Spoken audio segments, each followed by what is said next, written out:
দর্শক আপনাদের সবাইকে শুভেচ্ছা জানাচ্ছি টাইম এক্সক্লুসিভ অনুষ্ঠানে। আজকে যে বিষয়গুলো আমরা আলোচনা করব তার মধ্যে আছে ইনডোর ডাইনিং শুরু হচ্ছে নিউ জার্সিতে, নিউ ইয়র্কে হচ্ছে কবে, এই বিষয়টি আমরা জানার চেষ্টা করব। বর্তমান সময়ে চিত্তবিনোদনের জায়গা কোথায়? কোথাও এভরিথিং হ্যাজ বিন লকডাউন, কোনো চিত্তবিনোদনের কোনো সুযোগ নাই। এর ইম্প্যাক্ট কী, এর বিকল্পই বা কী, এই বিষয়টি আমরা জানার চেষ্টা করব। আমরা জানার চেষ্টা করব আমাদের বাংলাদেশিদের উদ্যোগে প্রথম যুক্তরাষ্ট্রে একটি মেডিকেল ইনস্টিটিউট প্রতিষ্ঠা করা হয়েছে। ডক্টর মাহবুব ইমাম হুসেইন, যিনি এর প্রতিষ্ঠাতা, তিনি আমাদের সাথে আছেন। তিনি তার এই প্রতিষ্ঠান সম্পর্কে কথা বলবেন। আমাদের এছাড়া আছে আমেরিকান ইলেকশন, এ নিয়ে আমরা কথা বলবো।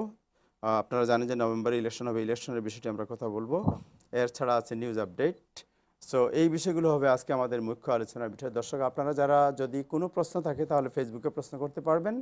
আমাদের গেস্টের মধ্যে যারা এখন আমাদের সাথে আছেন তাদের মধ্যে আছেন জনাব নাজমুল হাসান, ডক্টর মাহবুব ইমাম হোসেন, যিনি American institute of health science and technology এই প্রতিষ্ঠানের প্রতিষ্ঠাতা এবং একজন চিকিৎসক। আমাদের সাথে আছেন ডক্টর ইমরুল কবির। আমাদের সাথে যুক্ত হবেন জনাব হাসান ফেরদৌস, লেখক, সাংবাদিক, এবং আরেকজন সাংবাদিক আমাদের সাথে যুক্ত হওয়ার কথা আছে, জনাব ইব্রাহিম চৌধুরী খোকন। ওনারা যুক্ত হলে আমরা ওনাদের কথা শুনবো। আমরা শুরু করব দিনের আপডেট দিয়ে।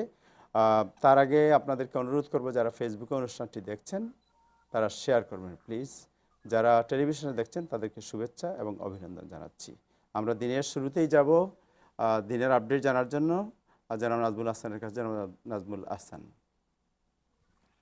ধন্যবাদ আবু তাহের, এবং ধন্যবাদ সব প্যানেলিস্ট এবং উপস্থিত দর্শক যারা এই মুহূর্তে যুক্ত হয়েছেন। আমি কিন্তু নিউ ইয়র্ক সিটিতে নেই আজকে, আমি সিটির বাইরে, আমি লং আইল্যান্ডে, পোর্ট ওয়াশিংটনের চমৎকার দৃশ্য এখানে, বাট একটু ঠান্ডা মোটামুটি। নিউ ইয়র্কে আজকে আমি বেশ ঠান্ডা অনুভব করছি। নিউ ইয়র্কেও এখানে চমৎকার একটি আবহাওয়া, ঠান্ডা একটু লাগছে। যেটা বলতে চাচ্ছিলাম সেটা হচ্ছে, আমার মনে হয় নিউ ইয়র্কে শীত আসতে শুরু করেছে আজকে, অন্তত সেই ফিলিংসটা আমার কাছে মনে হলো। যাই হোক, আজকের আপডেটের যে বিষয়টি সেটি আপনারা জানেন, প্রতিদিনই বরাবরই আমি বলে আসছি যে নিউ ইয়র্কের অবস্থা ভালো, মোটামুটি নিউ ইয়র্ক স্টেটের অবস্থা ভালো, সিটির অবস্থা ভালো। আজকে কিন্তু আমাদের নিউ ইয়র্ক সিটির মেয়র কোনো সাংবাদিক সম্মেলন করেননি, আর গভর্নর টুইট করে তার তথ্য জানিয়েছেন, এবং গভর্নরের টুইটে দেখা যাচ্ছে যে এই পর্যন্ত নিউ ইয়র্কে গত 29 দিন যাবত, সরাসরি স্টেট 29 দিন, অর্থাৎ একটানা 29 দিন নিউ ইয়র্ক স্টেটে, যে স্টেটে আমরা ইতিমধ্যে আপনাদের বলেছি কয়েকবারই যে 20 মিলিয়ন লোকের মতো বসবাস, সেইখানে কোভিড-19 টেস্টিং এর পজিটিভ 1%-এরও নিচে। আজকে ইনফ্যাক্ট সেটা ছিল, গতকালকে ইনফ্যাক্ট সেটি ছিল 0.92%, 1%-এর নিচে। গতকাল নিউ ইয়র্ক স্টেটে টেস্ট হয়েছে 93,395 টেস্ট হয়েছে, এবং তাতে 801 জনকে পজিটিভ চিহ্নিত করা হয়েছে, এবং সেখানে হাসপাতালে ছিলেন 225 জন কোভিড ও 425 জন কোভিড-19 আক্রান্ত হয়ে। এবং দুর্ভাগ্যজনক ভাবে হলো সত্য, আমরা গতকাল নিউ ইয়র্ক স্টেটে 2 জন প্রাণ হারিয়েছেন এই কোভিড-19 আক্রান্ত হয়ে, 2 জন প্রাণ হারিয়েছেন। আর যে বিষয়টি গভর্নর আজকেও বলেছেন, প্রত্যেক সময় তিনি বলেন যে মাস্ক ব্যবহার করতে এবং সোশ্যাল ডিস্টেন্সিং মেনটেন করতে হবে। আপনারা জানেন যে ফ্লুর অবস্থা শুরু হচ্ছে, শীতের মৌসুমের শুরুতেই ফ্লু আসে সাধারণত, এবং যারা ফ্লু শট নেননি তারা ফ্লু শট নেওয়া শুরু করতে পারেন। এবং ফ্লু পাশাপাশি এই বছর একটু বিশেষ উল্লেখযোগ্য এই কারণে, সেটি হচ্ছে যে এবার কোভিড এর একটি ব্যাপার রয়েছে আমাদের সকলের সাথে, এবং সেই জন্য যে বেশ সতর্কতামূলক ব্যবস্থা অবলম্বন করার জন্য স্বাস্থ্য দপ্তর, স্বাস্থ্য বিশেষজ্ঞরা সকলকে রিকোয়েস্ট করেছেন। নিউ ইয়র্ক স্টেটের অবস্থা যদিও ভালো, কিন্তু নিউ ইয়র্ক আশেপাশে যে লং আইল্যান্ড আছে, লং আইল্যান্ডে অবস্থাটা একটু যেন সেখানে একটু আপটিক হচ্ছে, সেখানে সংক্রমণ একটু গত 3 দিন ধরে সেখানে একটু বাড়তে শুরু করেছে, এবং তাতে দেখা যাচ্ছে যে যেটা নিউ ইয়র্ক স্টেটের অবস্থা 1%-এর নিচে থাকলেও, 70-100 ভাগের নিচে থাকলেও, সেখানে কিন্তু লং আইল্যান্ড এলাকাতে সেখানে কিন্তু বাড়তে শুরু করেছে, সামান্যতম হলেও এখনো, কিন্তু সেখানে বাড়তে শুরু করেছে। যেমন ধরুন, সেপ্টেম্বরের 1 তারিখে যেখানে ছিল 0.8%, সেখানে সেপ্টেম্বরের 2 তারিখ বুধবার সেটি গিয়ে দাঁড়িয়েছে 1.1%, এবং সেপ্টেম্বরের 3 তারিখ বৃহস্পতিবার সেটা গিয়ে 1.4%, অর্থাৎ ধীরে ধীরে সেখানে বাড়তে শুরু করেছে। এবং এই বিষয়ে ইতিমধ্যেই ট্রেসিং, টেস্টিং এবং ট্রেসিং ইউনিট যেটি স্টেটের আছে সেটি কার্যকর ব্যবস্থা গ্রহণ করতে শুরু করেছে। টেস্টিং এর ব্যবস্থা আরো বেশি করার চেষ্টা করছে এবং সেখানে যাদের যে পজিটিভ চিহ্নিত হচ্ছে তাদেরকে আইসোলেট করার ব্যবস্থা গ্রহণ করা হয়েছে ইতিমধ্যেই। এবং এ পর্যন্ত প্রায় 6,70,021টি টেস্ট এই লং আইল্যান্ডে করা হয়েছে, যাতে দেখা যাচ্ছে 45,008, প্রায় 6.7% সেখানে পজিটিভ চিহ্নিত হয়েছে এবং স্টেট ডিপার্টমেন্ট অফ হেলথ সেটি জানিয়েছে। এবং সবচেয়ে বেশি যেটি হয়েছে সেটি হচ্ছে যে সংক্রমণ যেখানে হচ্ছে সেটি হচ্ছে সাফক কাউন্টিতে, এবং সেখানে দেখা যাচ্ছে 6.6% পজিটিভ কেস এখন দেখা যাচ্ছে। এবং এই জন্য সেখানে মোটামুটি বেশ সতর্কতামূলক অবস্থা গ্রহণ করেছে new York State Department of health. এবং আরেকটি কথা আজকে যেটা আমরা বরাবরই বলে আসছি, অনেকবারই বলেছি, যে অনেকে আমরা হয়তো মনে করি যে ছোট ছোট গ্যাদারিং এর মাধ্যমে কোভিড-19 এর সংক্রমণের তেমন আশঙ্কা নেই। আসলে বিষয়টি সত্যি নয়। এবং এই ছোট বলতে কত পরিমাণ মানুষ হলে সেটাকে ছোট সমাবেশ বলা যায় সে বিষয়ে স্বাস্থ্য বিশেষজ্ঞদের দ্বিমত আছে। তবে মনে করা হচ্ছে যে কোনো পারিবারিক অনুষ্ঠান, কিংবা সেটা যত ছোটই হোক, কিংবা বিয়ে শাদীর অনুষ্ঠান, জন্মদিনের অনুষ্ঠান, কিংবা অন্যান্য ছোটখাটো অনুষ্ঠান যেখানে সীমিত সংখ্যক মানুষকে আমন্ত্রণ জানানো হয়, নিমন্ত্রণ করা হয়, এবং এমনকি 10 জনের সমাবেশ থেকেও এই কোভিড-19 এর সংক্রমণ ঘটতে পারে বলে স্বাস্থ্য বিশেষজ্ঞরা আজকে জানিয়েছেন। এবং এই বিষয়ে তারা একটি কথা বলেছেন যে সম্প্রতি সান ফ্রান্সিসকোতে একটি বিয়ের অনুষ্ঠানে যেখানে 100 জনেরও বেশি মানুষ কম ছিল, 100 জনেরও গেস্ট ছিল তাদের, সেখানে দেখা যাচ্ছে যে পরের দিনই 10 জনকে পজিটিভ চিহ্নিত করা গেছে। এবং তার ফলে সেখানে আহ, সংক্রমণটা একটু বেড়েছে, এবং যদিও টেস্টিং ট্রেসিং ডিপার্টমেন্ট সেটাকে আইসোলেট করার চেষ্টা করছে। মোটামুটি স্মল গ্যাদারিং অর্থাৎ ছোট গ্যাদারিং কেও এখন আর উপেক্ষা করার মতো নয় কোভিড-19 সংক্রমণের ক্ষেত্রে। এবং সেই ব্যাপারে সকলকে সতর্ক থাকার পরামর্শ দিয়েছে স্বাস্থ্য বিশেষজ্ঞ। তবে তারা বলেছেন যে কন্টিনিউয়াসলি সার্বক্ষণিক ভাবে মাস্ক ব্যবহার এবং যতখানি সম্ভব সোশ্যাল ডিস্টেন্স মেনটেন করলে হয়তো বা সংক্রমণের ব্যাপ্তি কিছুটা হলেও কমানো সম্ভব। আমরা কিছুদিন ধরেই আমরা বলে আসছি যে ভ্যাকসিনের বিষয়টি, গতকালকে আমরা বলেছি যে ইলেকশনের আগে নভেম্বরের 3 তারিখে ইলেকশনের হওয়ার কথা যুক্তরাষ্ট্রে, তার আগেই হয়তো ট্রাম্প প্রশাসন চেষ্টা করছেন যে, এবং তারা ইতিমধ্যেই ট্রাম্প প্রশাসনের পক্ষ থেকে চিঠি দিয়ে বিভিন্ন স্টেটের হেলথ ডিপার্টমেন্টকে জানানো হয়েছে যে নভেম্বরের 3 তারিখের আগেই হয়তো ভ্যাকসিন ছাড়া হবে। কিন্তু এই বিষয়টা নিয়ে আজকে ট্রাম্প প্রশাসনের পক্ষ থেকে বলা হয়েছে তারা বিষয়টাকে কোনোভাবেই রাজনৈতিক বিবেচনায় আনছেন না, এবং তারা তাড়াহুড়াও করছেন না। তারা মনে করছেন যে যে সমস্ত প্রতিষ্ঠান ফার্মাসিউটিক্যাল কোম্পানিগুলো এই ভ্যাকসিন তৈরি করছে তারা মোটামুটি প্রস্তুত, তাদের ট্রায়াল প্রায় শেষ হয়ে এসেছে। সেটা গতকালকে আমরা বলেছি, মডার্না এবং ফাইজার বলেছে যে তারা মোটামুটি প্রস্তুত, অক্টোবরের শেষের দিকে তারা এই ব্যাপারে বিস্তারিত জানাবে। কিন্তু ট্রাম্প প্রশাসনের পক্ষ থেকে যতই বলা হোক না কেন যে তারা এই বিষয়টাতে রাজনীতি অন্তর্ভুক্ত করছে না, কিন্তু এখন দেখা যাচ্ছে যে দেশের ট্রাম্প তার নির্বাচনী প্রচারণায় যে ভিডিও ব্যবহার করছেন সেখানে কিন্তু এই ভ্যাকসিনের কথাটি তিনি উল্লেখ করছেন, এবং তিনি বলেছেন যে ফিনিশ লাইন ইজ অ্যাপ্রোচিং, এই ভ্যাকসিনের ফিনিশ লাইনটা অ্যাপ্রোচিং, এবং সেটা দিয়ে তিনি জনমতকে প্রভাবিত করার চেষ্টা করছেন। এবং তিনি বলার চেষ্টা করছেন যেটি হচ্ছে গ্রেট আমেরিকান কামব্যাক।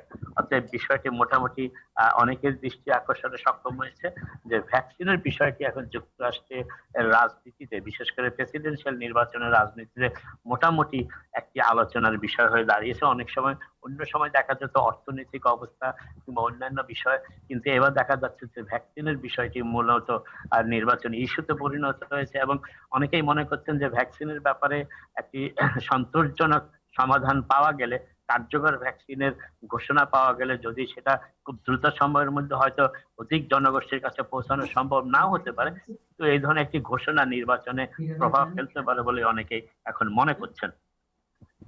গত শুক্রবার দিন, গতকাল ইনফ্যাক্ট নিউ ইয়র্ক শহরের আপনি জানেন লোয়ার ম্যানহাটনের নিচের দিকের এলাকায়, যেটা লোয়ার ম্যানহাটন আমরা বলি, বিশেষ করে হিউস্টন স্ট্রিট, আরো লোয়ার চায়না টাউন যেখানে আছে, সেখানে লোয়ার ম্যানহাটনে গতকালকে ব্ল্যাক লাইভ ম্যাটার্স একটি মিছিল হয়েছে। প্রায় 150 লোক মিছিল করতে গিয়ে বেশ ভাঙচুর করেছে বিভিন্ন স্টোর গুলিতে, এবং সেখানে 8 জনকে গ্রেফতার করা হয়েছে। কয়েকজনের কাছ থেকে স্টেন গান এবং স্মোক গ্রেনেড, গ্রেনেড ছাড়লে যে ধোঁয়া সৃষ্টি হয় সেই ধরনের গ্রেনেড তারা উদ্ধার করেছে, এবং 8 জনকে তারা গ্রেফতার করেছে এনওআইপিডি পুলিশ ডিপার্টমেন্ট। এবং সেখানে তারা আন্দাজ করছে, ধারণা দিয়েছেন যে প্রায় $1 লক্ষ ক্ষতি হয়েছে সেই ভাঙচুরের কারণে। এবং সেই মিছিলটিকেও পরে পুলিশ ছত্রভঙ্গ করে দেয় এবং সেখানে তারা এই মিছিলকারীরা ম্যানহাটনের সেই নিচে ম্যানহাটনের লোয়ার ম্যানহাটন যেটাকে আমরা বলি, সেখানে বেশ কয়েকটি চেইন স্টোর এবং ব্যাংকে তারা ভাঙচুর করেছে। আরেকটা তথ্য যেটা আজকে বলার চেষ্টা করছি সেটা হচ্ছে, আপনারা জানেন যে যুক্তরাষ্ট্রের শিক্ষা ব্যবস্থায় এই করোনা প্যান্ডেমিক ব্যাপক একটি প্রতিক্রিয়া সৃষ্টি করেছে, নেতিবাচক প্রতিক্রিয়া। অনেকগুলি কলেজের ক্যাম্পাস চালু হওয়ার পর তাদের বন্ধ করে দিতে হচ্ছে, ক্লাসরুমের ক্লাস বন্ধ করে অনলাইনে চলে যেতে হচ্ছে। কিন্তু এর ফলে স্কুল কলেজগুলো ছাত্রছাত্রীদের উপর নির্ভরশীল বেশ কিছু ব্যবসা প্রতিষ্ঠানের ব্যাপক লোকসানের সম্ভাবনা দেখা দিয়েছে। অনেকগুলো কলেজ ক্যাম্পাসের অনেকগুলো ব্যবসা প্রতিষ্ঠানই বন্ধ হয়ে গেছে। কবে আবার চালু হবে তারা তা বলতে পারছেন না।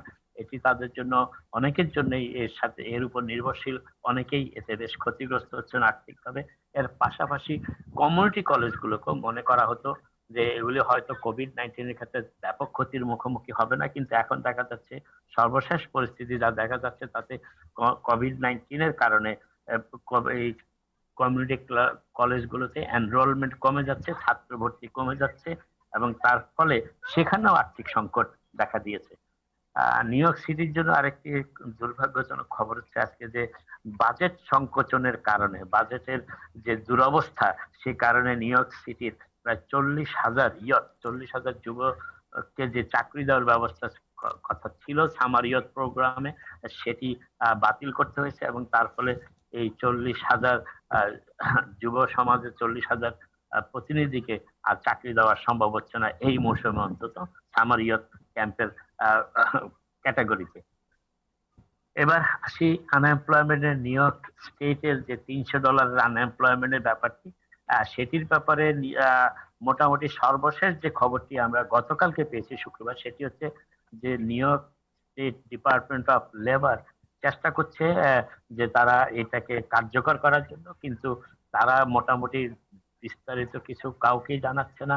তবে একটি মিডিয়া অর্গানাইজেশন সিবিএস নিউজ খুব সম্ভবত তারা এই বিষয়ে মোটামুটি খবর নেওয়ার চেষ্টা করছে এবং সেখানে দেখা যাচ্ছে যে নিউ ইয়র্ক স্টেটের অ্যাপ্লিকেশনটা, আপনারা জানেন যে এই অর্থটি প্রেসিডেন্ট ট্রাম্পের যে ঘোষণা দিয়েছিলেন লস্ট ওয়েজ প্রোগ্রাম হিসাবে, সেটি ফেমা ফেডারেল ইমার্জেন্সি ম্যানেজমেন্ট অথরিটির যে $44 বিলিয়ন তহবিল থেকে সেই সেই অর্থটি পরিশোধ করার কথা ছিল আনএমপ্লয়মেন্ট বেনিফিট হিসাবে, লস্ট ওয়েজ হিসাবে। নিউ ইয়র্ক স্টেট অগাস্টের 23 তারিখে সেটার অনুমোদন পেয়েছে, কিন্তু তারা এখনো ফান্ড পেয়েছে কিনা সেই বিষয়ে New York State Department of লেবারও কিছু বলছে না, ফেমাও তেমন কিছু বলছে না। তবে এখন সর্বশেষ যে তথ্যটি পাওয়া গেছে তাতে দেখা যাচ্ছে যে নিউ ইয়র্ক সিটির বিপুল সংখ্যক প্রায় 2.8 মিলিয়ন যা আনএমপ্লয়মেন্ট দাবিদার আছেন, তাদের কারণে একটু দেরি হচ্ছে এই জন্য যে এটি একটি বিপুল সংখ্যক। আবার আপনারা জানেন কয়েকটি স্টেটে ইতিমধ্যেই এই $300 প্রদান করা শুরু হয়েছে আনএমপ্লয়মেন্ট বেনিফিট হিসাবে, কিন্তু একটি হিসাবে দেখা যাচ্ছে যে স্টেট গুলোতে দেওয়া হয়েছে ইতিমধ্যেই, সেখানে নিউ ইয়র্ক যতটা না নিউ ইয়র্কের আনএমপ্লয়মেন্ট ক্লেইমের সংখ্যা অর্থাৎ 2.8 মিলিয়ন, সে সবগুলো স্টেট মিলেও কিন্তু এখনো 2.8 মিলিয়ন আনএমপ্লয়মেন্ট ক্লেম হয়নি। অতএব নিউ ইয়র্কের জন্য অর্থ বরাদ্দ বেশি প্রয়োজন।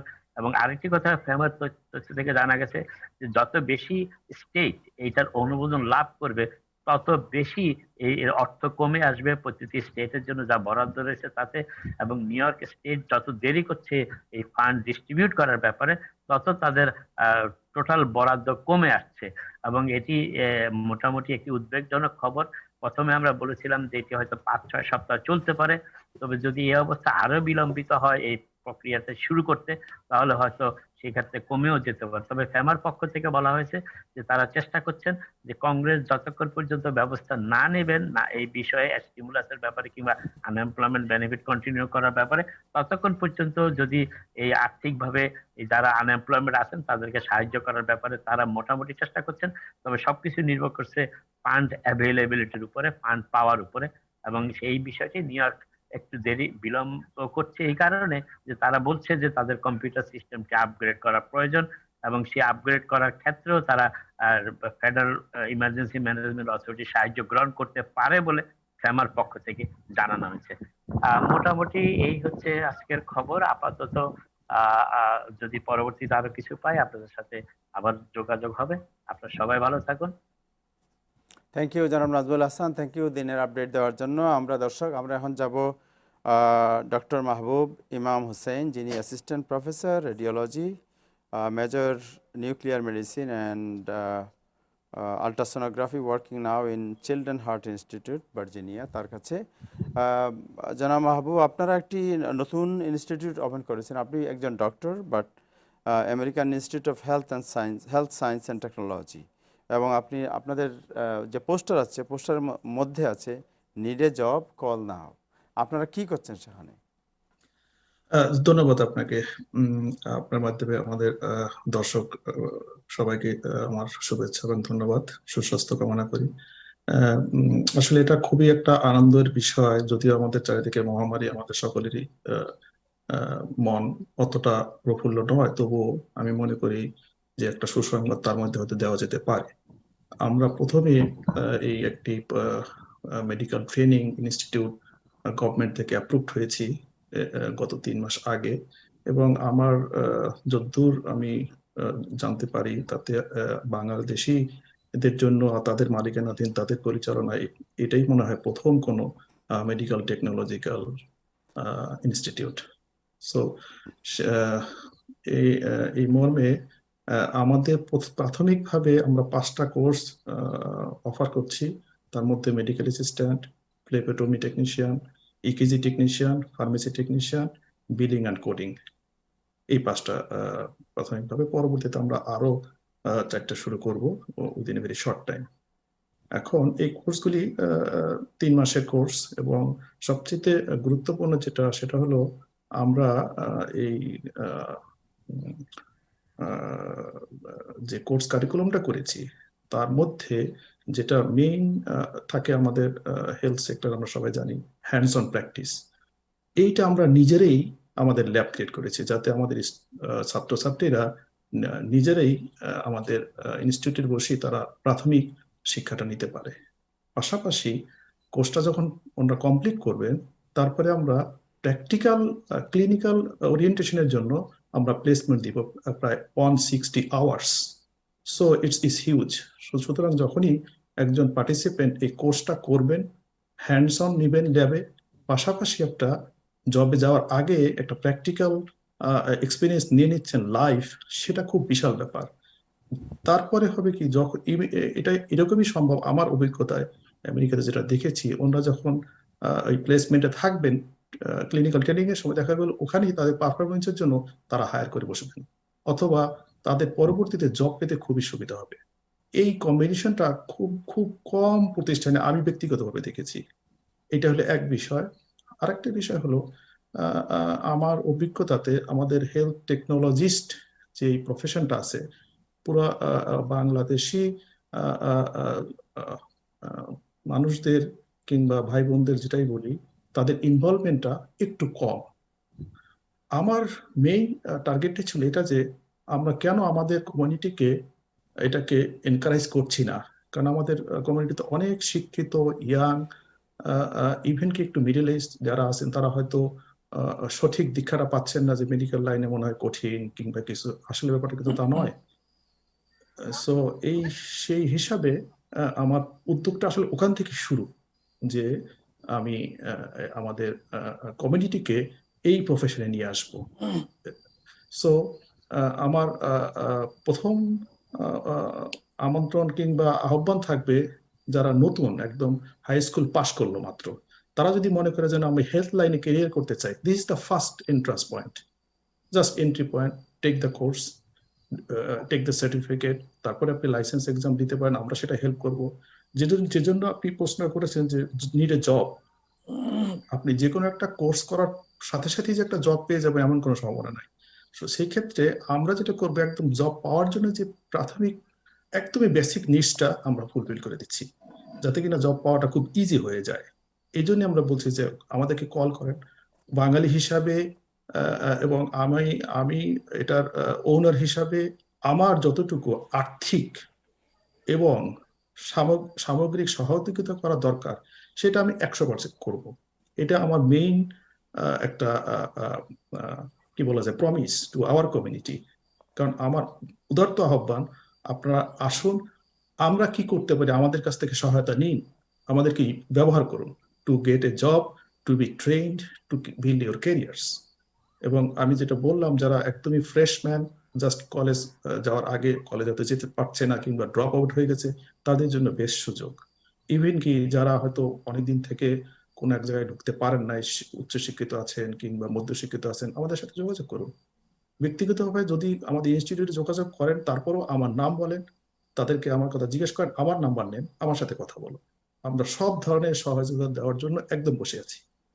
এবং হ্যাঁ, এটা একটা ব্যবসায়িক প্রতিষ্ঠান, দ্যাটস ট্রু, কিন্তু আমাদের উদ্দেশ্য ব্যবসা নয়। আমাদের উদ্দেশ্য হলো কমিউনিটিকে হেল্প করা। এখন Okay. সেটা হেল্প করতে গিয়ে আমাকে হয়তো কিছু না কিছু জিনিস ঠিক করতে হবে, বাট বাট আমরা মিনিমাম যতটুকু সম্ভব সেটাই করব। ইভেন কি এটাই আমার প্রমিস, যে আমার কোনো একজন বাংলাদেশি ভাই বোন, সে যেই হোক, সে যদি আর্থিকভাবে এতই অসচ্ছল হয় যে উনি কিছুই দিতে পারবেন না, no matter what, just call me, just make a single call, so I will try my level best. এটা আমার এটা আমার প্রমিস, এটা আমার কমিউনিটির প্রতি আমার নিজের দায়বদ্ধতা। এই উদ্দেশ্যে আমাদের এটা করা। থ্যাংক ইউ ডক্টর মাহবুব।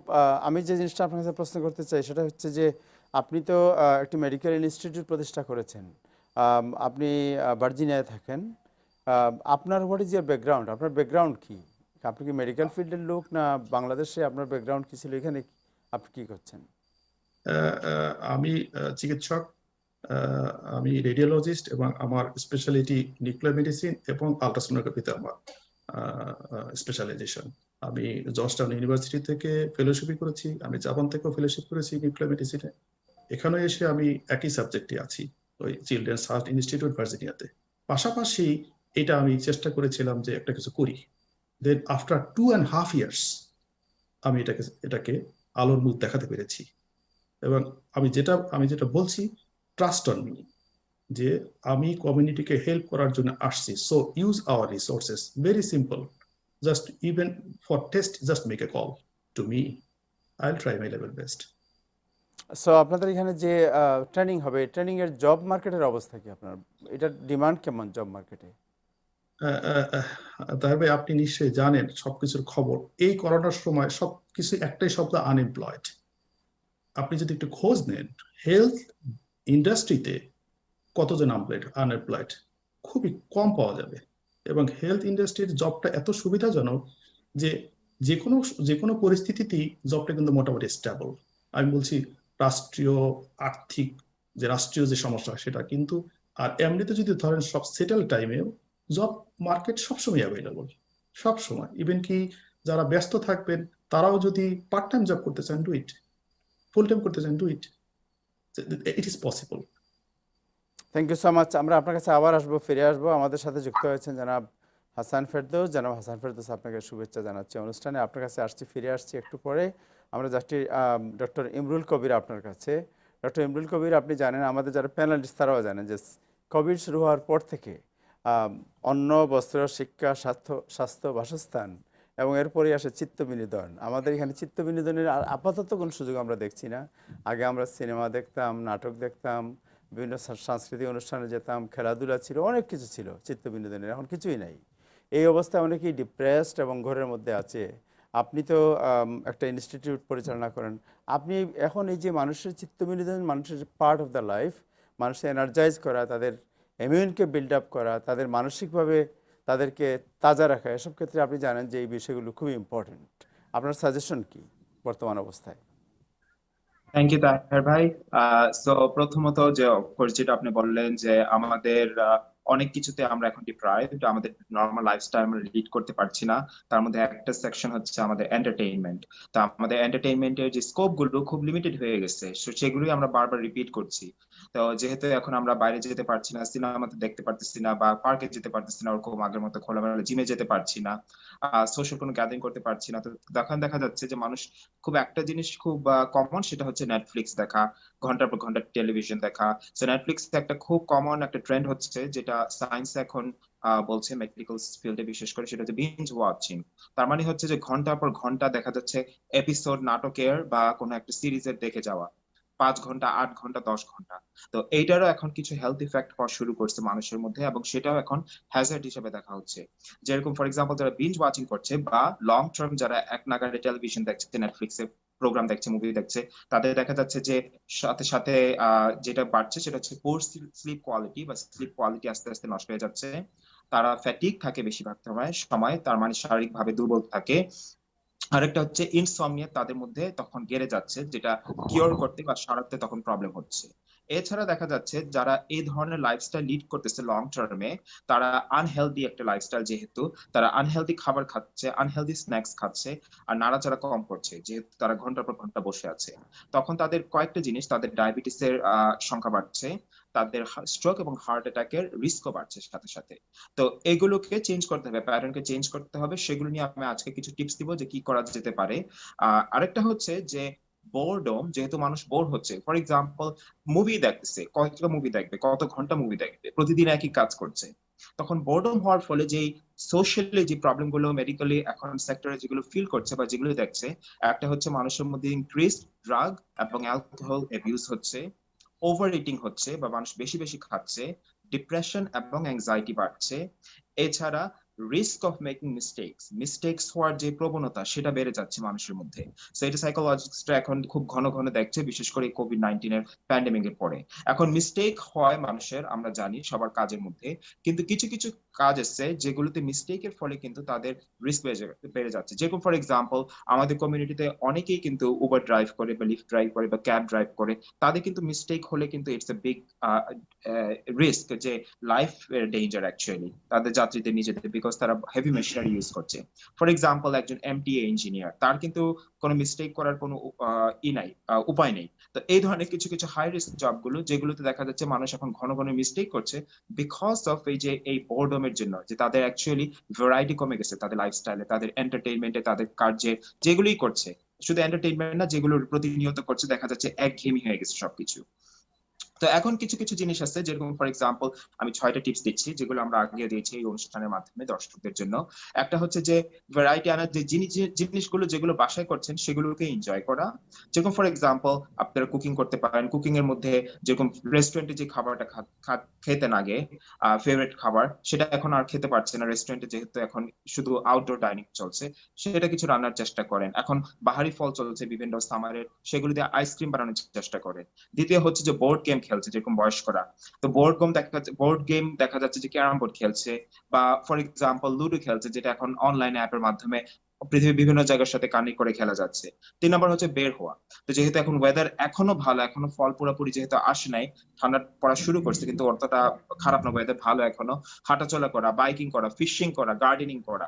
তো বের হওয়া, এখনো যেহেতু আপনার বের হওয়ার সেই সুযোগটা আছে ওয়েদারের কারণে, কিন্তু ওই সোশ্যাল ডিস্টেন্সটা মেনটেন করবে। আপনি পার্কে যান, হাঁটাহাঁটি করেন, সবকিছু করেন, সোশ্যাল ডিস্টেন্স মেনটেন করবেন। নাম্বার 4 হচ্ছে এক্সারসাইজ, যেটা নিয়ে আমরা সবসময় কথা বলি, খুব ইম্পর্টেন্ট একটা জিনিস। এক্সারসাইজটা হচ্ছে আপনাকে রুটিন হিসাবে এটাকে পালন করতে হবে। 7 দিনের মধ্যে আপনাকে 5 দিন ব্যায়াম করতে হবে, প্রতিদিন আপনাকে আধা ঘন্টা ব্যায়াম করতে হবে। এরকম ব্যায়াম করতে হবে যেন আপনার কিছুটা ঘাম ঝরে। যেদিন আপনি ব্যায়াম করবেন সেদিন আপনি আরেকটা জিনিস খেয়াল রাখবেন, যে 10 গ্লাস পানি খেতে হবে, যেন আপনি যে ঘামাচ্ছেন গরমের কারণে, ব্যায়ামের কারণে, সেটা যেন পূরণ হয়। এখন ব্যায়ামের ক্ষেত্রে অফকোর্স আমরা টেলিভিশনে দেখে ব্যায়াম করতে পারি, এখন যেহেতু জিম বন্ধ, আমরা ইউটিউব দেখে ব্যায়াম করতে পারি, অ্যাপের মাধ্যমে ব্যায়াম করতে পারি।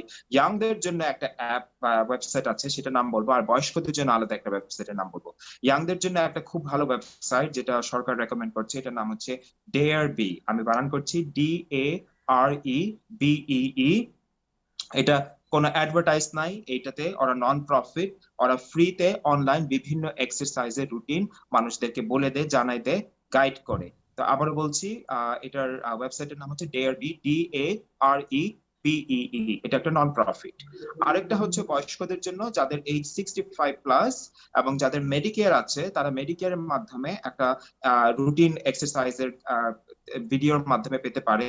সেই ওয়েবসাইটের নাম আমি বলছি, এটার নাম হচ্ছে সিলভার স্নিকার্স। আমি বানান করছি SILVERSNEAKERS, সিলভার স্নিকার্স। এই ওয়েবসাইটের মাধ্যমে যারা 65+, যাদের মেডিকেয়ার আছে, তারা ফ্রিতে বিভিন্ন রকম এক্সারসাইজ পেতে পারে।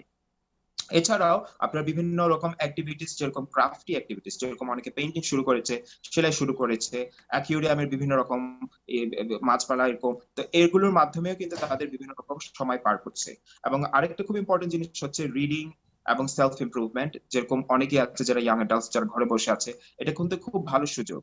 যেরকম ডক্টর হাসান এখন বলেছেন আমাদেরকে যে অনলাইন যে কোর্স বা যে মেডিকেল রিলেটেড কোর্স গুলো। সো আমি ফিজিক্যাল থেরাপিস্ট, আমার 3টে ক্লিনিক আছে। আমরা কিন্তু অ্যাকচুয়ালি কোর্স গুলো এত ডিমান্ডিং এগুলো, এবং এই ধরনের মানুষ আমাদের কমিউনিটিতে এত বেশি প্রয়োজন যে আমরা যখন লোক খুঁজি কমিউনিটিতে, আমরা কিন্তু লোক পাই না যারা ওয়েল ট্রেন, যারা জানে, যাদের কিছুটা ব্যাকগ্রাউন্ড আছে।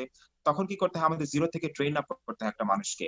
ট্রেন আপ করার পর আমাদের এটাও শিওর থাকি না যে আমরা কতদিন সেই মানুষটা আমাদের সাথে টিকবে। তো এই ধরনের মানুষ, এই ধরনের কোর্স গুলো অ্যাকচুয়ালি আমাদের অনেক ইন ডিমান্ড কমিউনিটিতে। তো এবং যেটা উনি উল্লেখ করলেন যে হেলথ কেয়ারে কিন্তু মানুষ আনএমপ্লয়েড হয়নি, এটা সত্য যে আমাদের আনএমপ্লয়মেন্ট তো হয়নি, বরং আমাদের লোকের আরো বেশি প্রয়োজন এখন, কারণ আমাদের কাজ দিনে দিনে বাইরে যাচ্ছে।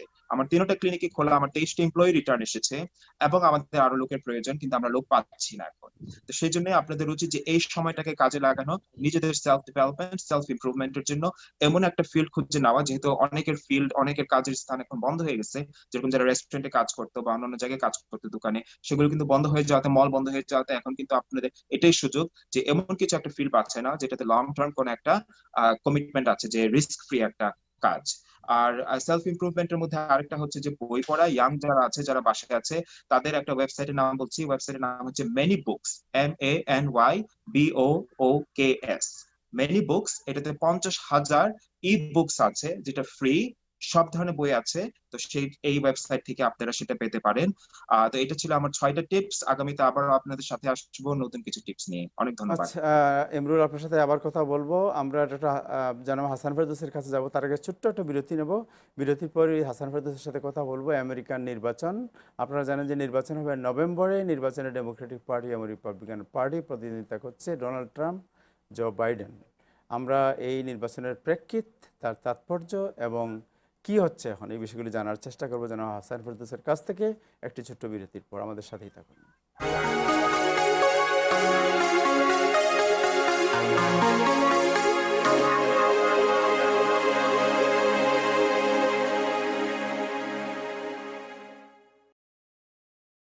I'm New York City's Health Commissioner, Dr. Dave Choksi. As a father myself, it is important to me that our children remain healthy, especially at this time. As you prepare your child to go back to school, don't forget to schedule their well visit with their pediatrician. Make sure your child is up to date on their routine vaccinations. Vaccines are safe and critical in protecting your child from illness and infections. If you need help finding a pediatrician, call 311. Your child may be eligible for free medical care.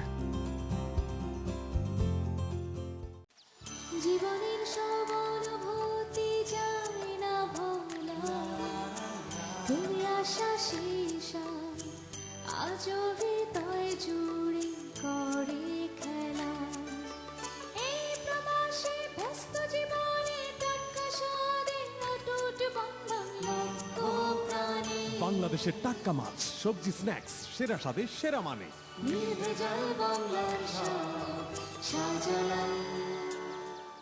দেশে টাকা পাঠানো জরুরি, bank বন্ধ, আর নয় অপেক্ষা। 24 ঘন্টা money transfer সেবা নিয়ে এলো সেন্ডওয়েভ। আকর্ষণীয় এক্সচেঞ্জ রেটে কোনো ফি ছাড়াই ঘরে বসে যে কোনো সময় নিরাপদে আমেরিকা, ইউকে ও ইউরোপ থেকে টাকা পাঠান বাংলাদেশে। সেন্ডওয়েভ মুহূর্তেই পৌঁছে দেবে আপনার প্রিয়জনের বিকাশ অ্যাকাউন্টে। ডাউনলোড করুন সেন্ডওয়েভ অ্যাপ আর লগ অন করে প্রিয়জনের কাছে নির্ঝঞ্ঝাট টাকা পাঠান যখন প্রয়োজন তখন। Sendwave, send money with love. Over the past 25 years, Khan's renowned specialized high school program has helped nearly 3,000 students gain acceptance to New York City's top high schools, such as Stuyvesant, Bronx Science, and Brooklyn Tech. Our team of education experts creates original KT diagnostic exams and constantly updates our curriculum so our students gain acceptance to the best high schools in New York City. Parents can trust Cons. Call today for 2 free classes.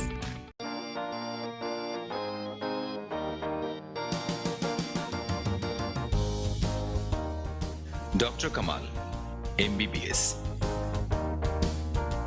Ronnie, MA LLB. Shuman, MSc Engineering. Shahnaz, MSc, former teacher, Dhaka University. None of them knew about People and Tech. If they did, they would not be doing such odd jobs. Engineer Mr. Hanif assures that he will not let a single educated immigrant perform odd job. No more odd job. Change your life and lifestyle.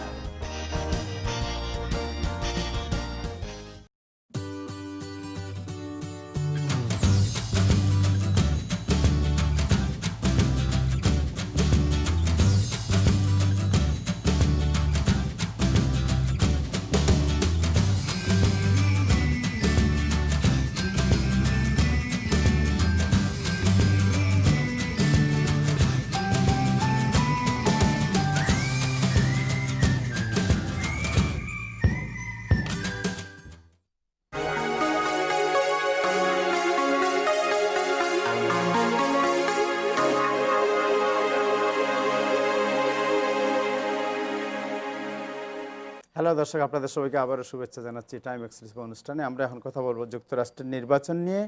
এই বিষয়ে কথা বলবেন জনাব লেখক সাংবাদিক জনাব হাসান ফেরদৌস, যিনি দীর্ঘদিন থেকে প্রবাসে বসবাস করছেন। দেশে এবং প্রবাসে সাংবাদিকতার একজন দিকপাল আমাদের সবার। জনাব হাসান ফেরদৌস, আপনাকে শুভেচ্ছা জানাচ্ছি অনুষ্ঠানে। ধন্যবাদ। থ্যাংক ইউ জনাব হাসান ফেরদৌস। আপনি তো নির্বাচন জানেন যে আর নভেম্বরে ইলেকশন হবে। ডোনাল্ড ট্রাম্প এবং জো বাইডেন ক্যাম্পেইন মুখোমুখি অবস্থান নিয়েছে এবং আপনি জানেন নির্বাচনে যা হয় সেটাই হচ্ছে। আপনার অবজারভেশন কি নির্বাচন নিয়ে? ধন্যবাদ তাহের। আজ থেকে ঠিক 59 দিন পরে নির্বাচন। সবার কাছে সবার মুখে একই প্রশ্ন, কে জিতবে নির্বাচন, তাই তো? জি। যদি আজকে নির্বাচন হয়, যদি নির্বাচনটা হয়ে যায় অথবা আগামীকাল, নির্বাচনে জয়ী হবেন জো বাইডেন। এটা আমরা কি করে জানি?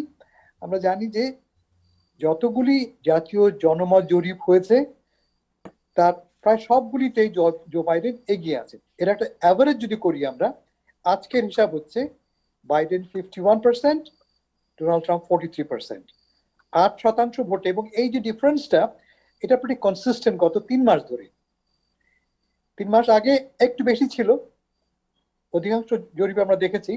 কনভেনশনের আগে 2 সপ্তাহ আগে কনভেনশন হয়েছে, সে কনভেনশনের আগে জো বাইডেনের অ্যাভারেজ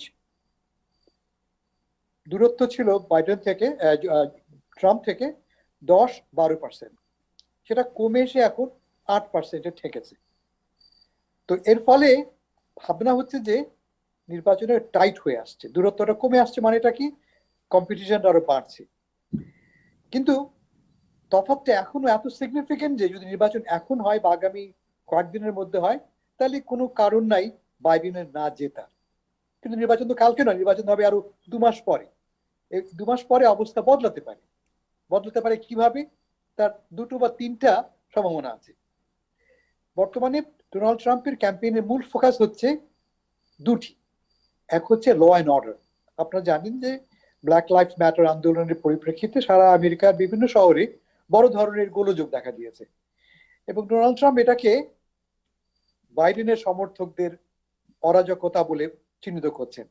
এবং তার মূল বক্তব্য হচ্ছে যদি বাইডেন ক্ষমতায় আসে তাহলে আমেরিকা বসবাসের অযোগ্য হয়ে পড়বে। 2 কারণে, এক হবে বিশৃঙ্খলা, আইন শৃঙ্খলার অবসান ঘটবে, আর 2 নম্বর বাইডেনকে নিয়ন্ত্রণ করবে সোশ্যালিস্টরা বা র্যাডিক্যালরা। অর্থাৎ বাইডেন একটা দুর্বল লোক, তিনি তাকে বলছেন ট্রোজান হর্সের মতো। ট্রয়ের ঘোড়া জানি আমরা, সেখানে ঘোড়ার ভিতরে সৈন্যরা বসে আছে, অর্থাৎ তাকে নিয়ন্ত্রণ করছে বাইরের লোকেরা। এটা হচ্ছে গিয়ে ইমেজ। এটি একটু হলেও কাজ দিচ্ছে বলে মনে হচ্ছে। তার প্রমাণ পাচ্ছি আমরা পেনসিলভেনিয়া থেকে। পেনসিলভেনিয়াতে 1 মাস আগেও জো বাইডেন বেশ কমফোর্টেবল একটা মার্জিনে লিড করছিলেন। সেটা সর্বশেষ জরিপ পেয়েছি আমরা, তা দেখতে পাচ্ছি আমরা ডোনাল্ড ট্রাম্প অ্যাটলিস্ট 2% ভোট জনসমর্থন বেশি পাচ্ছেন। তার মানে মার্জিনটা তিনি 2% কমিয়ে এনেছেন।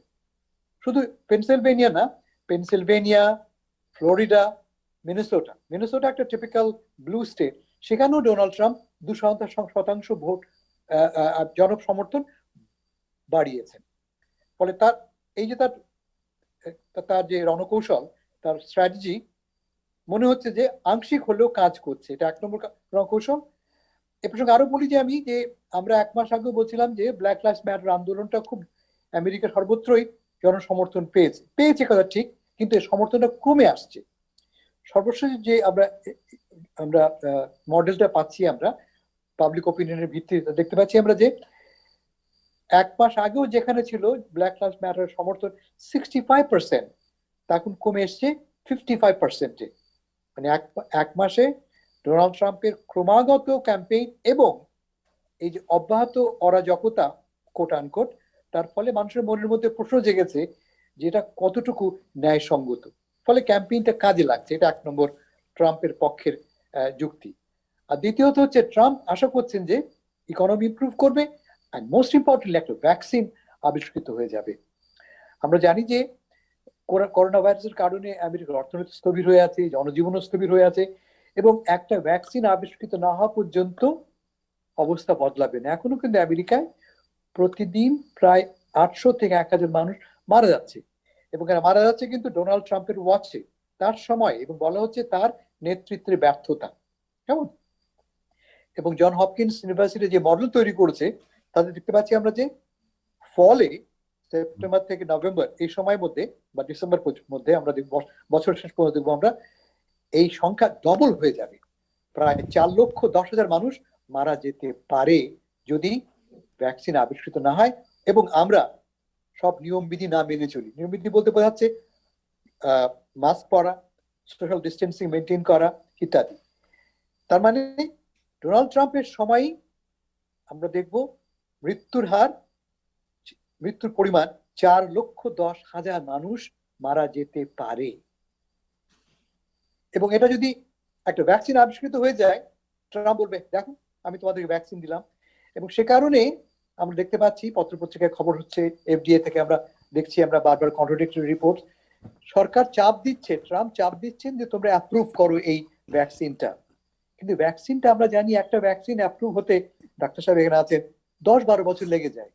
সেখানে 5 মাসে 6 মাসে একটা ভ্যাকসিন আবিষ্কৃত হবে। একটা ভ্যাকসিনের প্রধান শর্ত হচ্ছে দুটো, এক এটা সেফ এবং এটা এফেক্টিভ। কিন্তু কোনো ভ্যাকসিন এখন পর্যন্ত প্রমাণিত হয়নি যে এটা সেফ অথবা এফেক্টিভ। যেমন ধরা যাক রাশিয়া একটা ভ্যাকসিন আবিষ্কার করেছে যেখানে মাত্র 76 জন লোকের ক্লিনিক্যাল টেস্ট হয়েছে এবং সেফ এবং এফেক্টিভ প্রমাণিত হয়েছে, মাত্র 76 জন লোকের। এটিকে আমরা কোনোভাবেই গ্রহণযোগ্য একটা মডেল ভাবতে পারি না। আমেরিকা তো একইভাবে এখন পর্যন্ত কোনো গ্রহণযোগ্য মডেল তৈরি হয়নি যাতে বলতে পারি আমরা যে হ্যাঁ এই ভ্যাকসিনটা গ্রহণ করা যায়। ট্রাম্প চাপ দিচ্ছেন নির্বাচনের আগেই তুমি আমাকে ভ্যাকসিনটা দাও, এবং যদি ভ্যাকসিনটা হয় এটা হবে তার সিলভার বুলেট, তিনি মনে করছেন। আমারটা মনে হয় না। এখন আমি আগে বললাম যদি আজকে নির্বাচন হয় বাইডেন জিতবেন, আজকে হচ্ছে না, তাহলে তার জন্য পথটা কি? ডোনাল্ড ট্রাম্পের জন্য নির্বাচনে জেতার পথটা কি? আমরা জানি যে গতবার মানে 2016 সালে ট্রাম্প জিতেছিলেন 3টি রাজ্যে, পেনসিলভেনিয়া, মিশিগান, উইসকনসিন, এই 3টে রাজ্যে মাত্র 77,000 ভোটের ব্যবধানে ইলেকট্রাল কলেজ ভোটের মাধ্যমে। আমরা জানি যে আমেরিকায় কিন্তু মজার একটা ব্যবস্থা আছে, টোটাল ভোটের মাধ্যমে কিন্তু চূড়ান্ত সিদ্ধান্ত গৃহীত হয় না। প্রেসিডেন্সিয়াল নির্বাচনের সিদ্ধান্ত গ্রহণ করা হবে আপনি কতগুলি ইলেকট্রাল ভোট পেলেন, আপনাকে মিনিমাম পেতে হবে 270। এবং ডোনাল্ড ট্রাম্পকে যদি নির্বাচনে জিততে হয় তাকে এই পেনসিলভেনিয়া, মিশিগান এবং উইসকনসিন এই 3টি রাজ্যকে পেতে হবে, প্লাস ফ্লোরিডা এবং প্লাস অন্যান্য রাজ্য। এখন যে মডেলটা আমাদের কাছে আছে তাহলে দেখা যাচ্ছে যদি পেনসিলভেনিয়া, মিশিগান এবং উইসকনসিন না পান তার জন্য খুব ডিফিকাল্ট হয়ে পড়বে। আমি আগে বলেছি যে পেনসিলভেনিয়াতে অলরেডি ডোনাল্ড ট্রাম্প টাইট করে ফেলেছেন ডিফারেন্সটা, মিশিগানে এবং উইসকনসিনে নয়, কিন্তু অন্যত্র যেমন ধরা যাক ফ্লোরিডার কথা বলেছি আমি, অথবা মিনেসোটা, সম্পূর্ণ ভিন্ন একটা রাজ্য, একটা ব্লু স্টেটে ডোনাল্ড ট্রাম্প দেখা যাচ্ছে ইনরোডস করছেন, তিনি ঢুকছেন।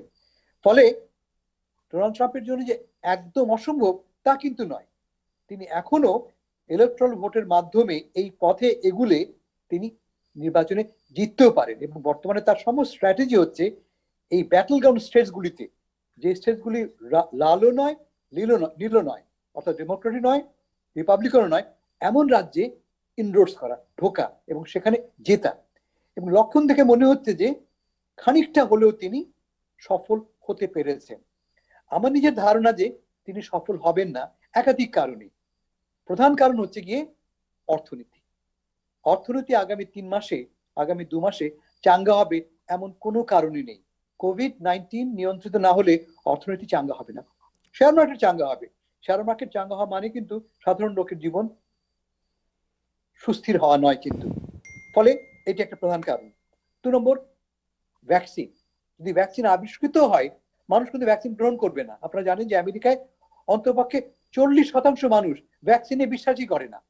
এবং এখন যেহেতু ভ্যাকসিনের সত্যতা নিয়ে, ভ্যালিডিটি নিয়ে প্রশ্ন উঠেছে, যদি ভ্যাকসিন কালকে আবিষ্কৃত হয়, এই ভ্যাকসিনটা গ্রহণ করবে না। আপনি দেখেছেন আজকেই বা গতকাল সম্ভবত আমাদের ডেমোক্রেটিক পার্টির ভাইস প্রেসিডেন্ট ক্যান্ডিডেট কমলা হ্যারিস বলেছেন যে একমাত্র ডোনাল্ড ট্রাম্পের কথায় কিন্তু আমরা ভ্যাকসিন গ্রহণ করব না। এই ভ্যাকসিনটা ভালো হলো কি ঠিক কি মন্দ তা বলবে বিজ্ঞানীরা। বিজ্ঞানীরা কিন্তু মুখ খুলছেন না। এটা 2 নম্বর। আর 3 নম্বর, যেটা আশা করছেন Donald Trump, law and order. আমার কিন্তু মনে হয় না যে আমেরিকার জনগণ এই ল অ্যান্ড অর্ডার স্লোগানে বিশ্বাস করবে। কারণটা ভেরি সিম্পল। এখন যে বিশৃঙ্খলা দেখতে পাচ্ছি আমরা, কার সময় ঘটছে? এটা তো ডোনাল্ড ট্রাম্পের সময় ঘটছে, অন হিজ ওয়াচ, তাই তো? তাহলে ডোনাল্ড ট্রাম্প কোন যুক্তিতে বলবেন যে আমাকে আরো 4 বছর দাও, আমি তোমাকে ল অ্যান্ড অর্ডার ফিরিয়ে দেবো? তুমি কেন 4 বছর পারলে না? Very simple argument. তুমি 4 বছরে পারোনি, 4 বছর পরেও যদি পারবে, তার তো কোনো কারণ নেই। ফলে এই আর্গুমেন্ট গুলো যদি ডেমোক্রেটিক পার্টি মোবিলাইজ করতে পারে, they have a very fair chance of making it this time. Thank you so much in the White House. Thank you so much আপনার অ্যানালাইসিসের জন্য। থ্যাংক ইউ, আপনাকে অশেষ ধন্যবাদ। জি। আমি ডক্টর মাহবুব ইমাম হোসেন আপনার কাছে আবার যাচ্ছি যে আপনার যে ইনস্টিটিউট, এই ইনস্টিটিউটে আপনার এখন তো সবকিছু বন্ধ। যারা ক্লাস করতে চায় বা যারা অ্যাডমিশন নিতে চায়, তাদেরকে কিভাবে যোগাযোগ করতে হবে এবং ক্লাসটা কিভাবে হবে? ধন্যবাদ আপনাকে। এটা খুবই ইম্পর্টেন্ট ইস্যু। সবচেয়ে সুবিধাজনক হলো যে আমাদেরকে গভর্নমেন্ট অনলাইন ক্লাসের অনুমতি দিয়েছে। সুতরাং তারা অনলাইনে ক্লাস করবে। আমাদের যেহেতু 3 মাস কোর্স, 2 মাস তারা অনলাইনে ক্লাস করবে এবং 1 মাস ল্যাবে প্র্যাকটিক্যাল করবে। সুতরাং আমাদের ইন ক্লাসে আসার প্রয়োজন হবে না। কেউ ইন ক্লাসে আসতে চায় সেটাও আসতে পারবে। ল্যাবের যেটা, এটা কি ল্যাবে কিভাবে করবে? এখান থেকে নিউ ইয়র্কে আপনার একজন স্টুডেন্ট, সে ল্যাবে ক্লাস করবে কিভাবে? হ্যাঁ, এটা একটা ভালো কথা। নিউ ইয়র্কের জন্য আমরা শুধু আমাদের, এটা তো মেইনটা তো এটা ভার্জিনিয়াতে, নিউ ইয়র্কের জন্য আমরা যেটা করেছি সেটা হলো আমরা একটা আলাদা ল্যাব ক্রিয়েট করবো নিউ ইয়র্কে। সুতরাং আমাদের স্টুডেন্ট আমাদের ল্যাবই হ্যান্ডস অনটা করবে। সুতরাং সেদিক থেকে কোনো ধরনের কোনো ত্রুটি, কোনো ধরনের তাদের কোনো ডিফিসিয়েন্সি থাকার কোনো স্কোপই নাই। এবং আমরা committed to provide quality education. এখানে আমি দর্শকদের সুবিধার জন্য আরেকটা গুরুত্বপূর্ণ 2টা তথ্য দেই। একটা হলো এই নিউ ইয়র্কের কথা যদি ধরেন, আমার জানা মতে অনেকেই আছেন যারা বিভিন্ন ফার্মেসিতে কাজ করেন, কাজ করে করে অনেক অভিজ্ঞতা নিয়েছেন, কিন্তু তাদের কোনো সার্টিফিকেট নাই। সার্টিফিকেট না থাকাতে হয়েছে কি, তারা কম স্যালারি পাচ্ছেন। আমি অনুরোধ করব আপনার মাধ্যমে, আজকে এই টাইম টেলিভিশনের মাধ্যমে, যারা এই জাতীয় অসুবিধার মধ্যে আছেন, দয়া করে আমাদের সাথে যোগাযোগ করুন, ট্রেনিংটা করুন, সার্টিফিকেট নিন, আপনি আপনার হায়ার স্যালারিতে চলে যান। আপনার অভিজ্ঞতা আছে, শুধুমাত্র সার্টিফিকেটটা নেই, এই কারণে তারা পিছিয়ে আছে স্যালারির দিক থেকে। সুতরাং এটাই সুযোগ আপনাদের, টেক ইট রাইট নাও। আরেকটা হলো যারা একটু ধরেন 50 কিংবা একটু বয়স্ক যারা আছেন, তারাও যদি মেডিকেল লাইনের কোনো প্রফেশনে যুক্ত হতে চান, মোস্ট ওয়েলকাম। কারণ আমাদের বিলিং অ্যান্ড কোডিং যেটা, সেটা কিন্তু আপনি বাসায় বসে করতে পারেন। আপনি নিজের ব্যবসা ক্রিয়েট করতে পারেন বিলিং অ্যান্ড কোডিং দিয়ে। কারণ ডাক্তারদের চেম্বারের, হসপিটালের বিলিং করতেই হবে এবং এটার জন্য বিলিং অ্যান্ড কোডিং এর এক্সপিরিয়েন্স পার্সন লাগবেই। সুতরাং এটার জন্য ল্যাবেরও দরকার নাই। Just take that course, take the certificate and do your job or do your business.